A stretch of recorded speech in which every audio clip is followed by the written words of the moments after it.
Hi, I'm Gail Rubin, the Doyenne of Death, certified Thanatologist, that's a death educator. Welcome to today's episode of Books to Die For.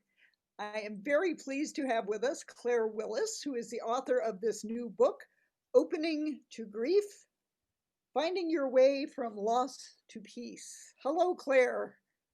Hi, Gail. Thank you for having me. Now, Zoom, we're doing this by Zoom because that's what everybody is doing these days during the pandemic. In the midst of this, the rates of infection and death are going up and up. And as a society, we are maybe not aware that we're grieving at the same time we're going through this pandemic. Put something in the very first pages of Opening to Grief where you talk about what we're feeling. Could you introduce us to that? Sure. Um, I put into the first pages of the book a column that David Brooks had written for the New York Times back in April. And that was before we had as many deaths as we had. And I'd like to start by just reading that because he puts language on an experience that I think a lot of us are having it. In a column in the New York Times, David Brooks asked readers how they were holding up during challenging times. In the first few days, he received 5,000 replies. I think I expected a lot of cheerful coming together stories, Brooks told NPR, but what I got shocked me. It was heartrending and gutting, frankly. People are crying a lot. It tends to be the young who feel hopeless, who feel their plans for the future have suffered this devastating setback, a loss of purpose, a loss of hope. Then the old, especially widows and widowers, talk about the precariousness of it, the loneliness of it. They just feel vulnerable, extremely vulnerable. While a lot of people are doing pretty well, there's just this river of woe, a river of grief out there that has really shocked and humbled me. And I think I'd like to just add something to that. I think often people don't recognize what they're feeling as grief because grief, people think of grief as sadness and sorrow, but grief is many, many feelings. And one of the common feelings is anger, rage, irritability, impatience, even more positive feelings like gratitude, relief are also parts of grief. And so this river of woe, if you're not crying, it doesn't mean you're not grieving, that there are many feelings that come under the umbrella term of grief, which I think a lot of people aren't aware of. Because of the huge changes we're having in our society to help combat the pandemic, what are we grieving? That loss of our Oh, freedoms? well, I think everybody's grieving something different, but everybody is grieving loss of life as they knew it before.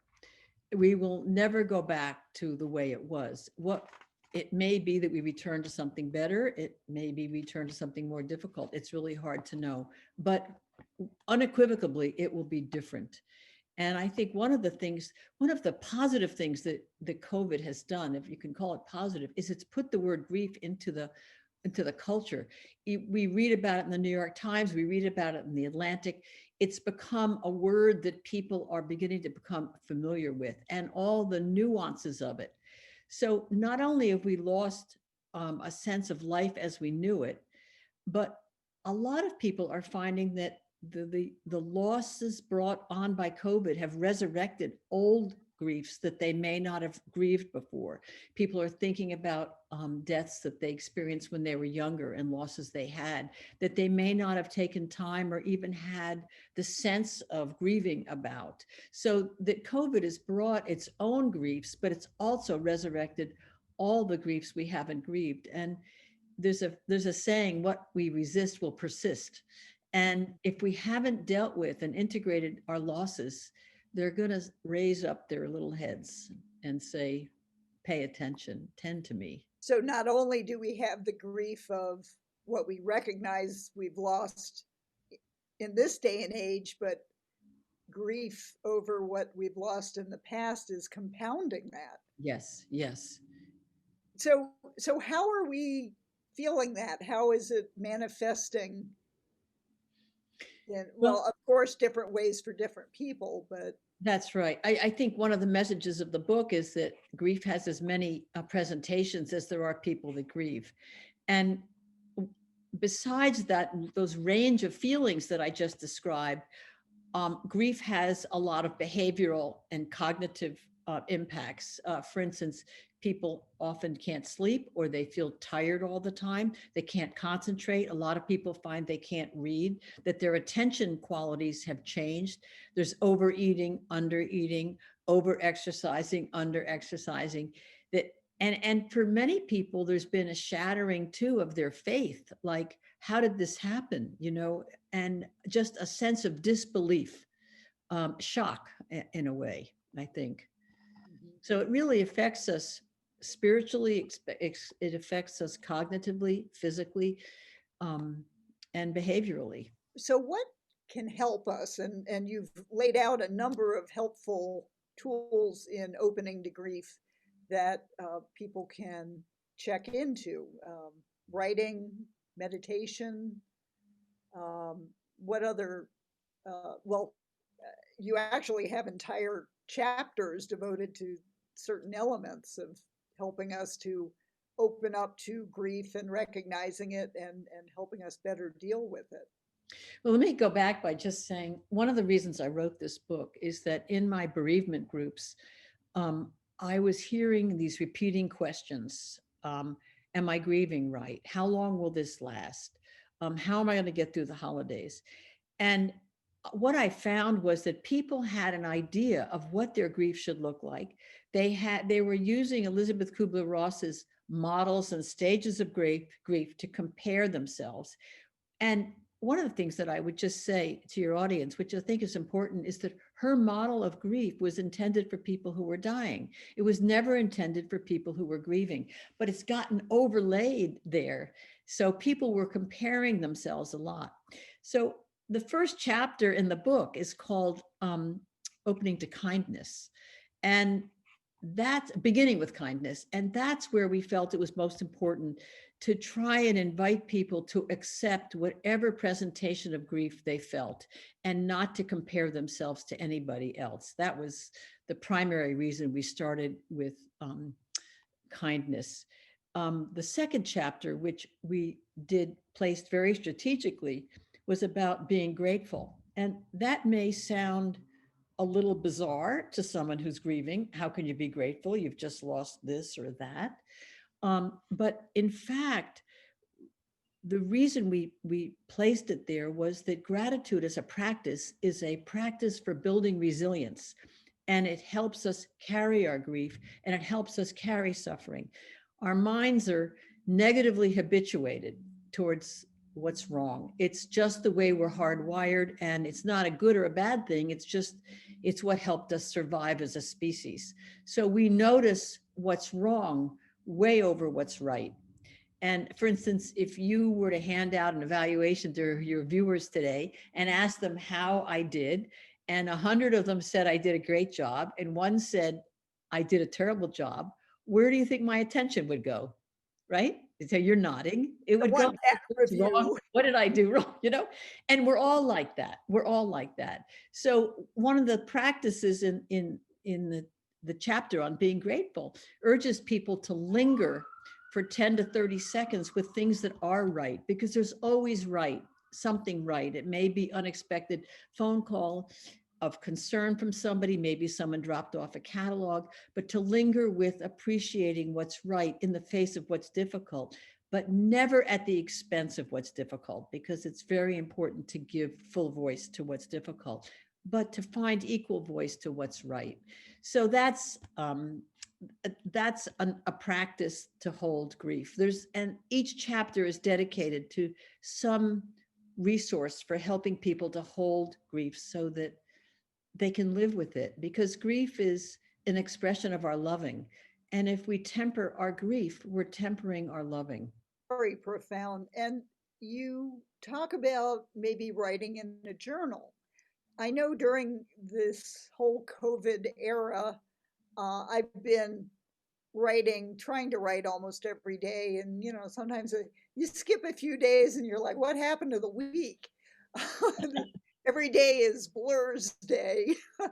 But I think writing does help. And, we are living in remarkable times. And, perhaps the act of writing out our thoughts about what we're going through can be helpful. I I think, well, actually, I think it's an important time to document because Yes. I think about my grandchildren and they're not going to know what this period was like for me.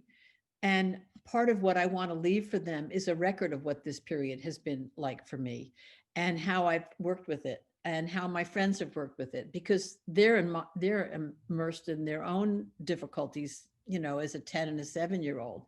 And I'm not going to give them all that information now, but I've been writing about it. But the other thing, James Pennebaker has done a lot of research on writing. And one of the things that he talks about is that if we write for 3 to 4 times a week for up to 6 weeks, we can actually improve our immune system functioning. It lessens depression and it lessens our anxiety. So in one hand, it's very good. The other thing writing does is it helps us describe, structure, and organize our experience so that we're left with less of a feeling of overwhelm in our mind and more relaxed as a result of having written something down.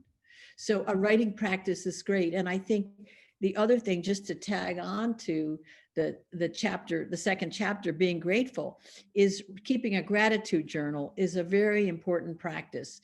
Writing down 3 things at the end of the day that were good, that were positive experiences. Because what happens is if you commit to keeping a gratitude journal, you start to look for what's right. It changes your perspective if you really commit to it. And there's a lot of very substantial research that leads us to believe that it improves our happiness considerably if you can maintain a 21-day practice. So I always recommend that, but I also want to emphasize that it's never at the expense of noticing what's wrong. It's noticing what's right alongside what's wrong. One of the challenges that we're facing during this time when there are deaths, whether they're from COVID or not, is we can't, in many places, gather in person, or it's limited to maybe 10 people at the most, or even 5 people that have to be socially distanced, physically distanced. And funeral homes, which have the technology, are streaming memorial services, and people are going in by Zoom or other platforms. What do you think about that? Is that going to be sufficient? Will we need to gather in person after this is all over? What would help somebody who has a death in the family during this time? I've had some clients that have lost partners or spouses during this time. And I think of it as what we have to do for now. And that this is a stopgap measure and it's all we have. It doesn't hold a candle to being in person and holding one another and touching, but it's what we have and it's better only than nothing. And that when the time comes, and hopefully with some of the news we've had about a vaccine becoming available, that it won't be too far away that we are able to gather in person, but it seems like a good stopgap measure. The other thing that it does, I mean, on the positive side, is it allows people sometimes to be present to each other that wouldn't ordinarily, who might live on the other side of the world. So it's not all negative, I mean, it has certainly opened up the number of people who can share in these events and in a limited way. It's both good and limited. And we know that grief is not a linear process. It's got all kinds of loops and backtracks and everything else. What's the best way to explain grief to someone who may be facing it or just is outside of a grief situation or The thinks they best way to explain it, Yes, the process of grieving, mourning and grieving. I would say the best way would be to, first of all, be as kind to yourself as you can be and accept whatever comes. Try to form a community of people who can hear and bear what you have to say. Um,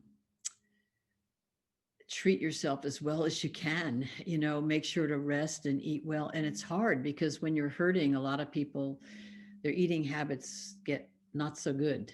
Go for the ice cream, go for the alcohol. Go for the ice cream and the alcohol. And I would say that nature seems to be a healing resource for almost everybody. And spending time outdoors, often you can see the cycles of life and death and regeneration right in front of you. And I think it can often convey a message of hope to people. Minimally, it's a restful, being outside in a natural setting is a restful environment and gives us a break. So that's what I would say right off the bat.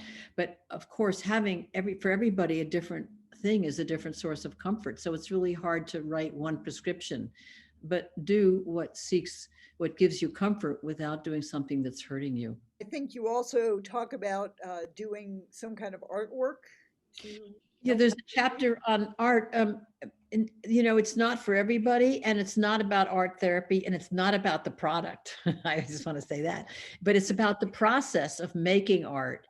It's accessing a different side of your brain. It might be that you come up with images of healing for yourself that are comforting, or images from your loved one, however you think about it. But it's another way to access feelings, because not everybody is pitched to the left side of their brain, which is more cognitive and linear, i.e., for instance, in writing, unless you're doing poetry or something like that. But it just gives people another avenue into their thoughts and feelings, which I think can be therapeutic, but it's not art therapy. When would it be a good idea for someone to seek professional help for their grief? Well, if you find you can't get out of bed day in, day out, if you're not eating, if you're having thoughts of wanting to take your life, for sure. If you feel, there's a difference between grief and depression. Depression is relentless. It doesn't lift. Grief can feel like depression, but grief has moments of lifting.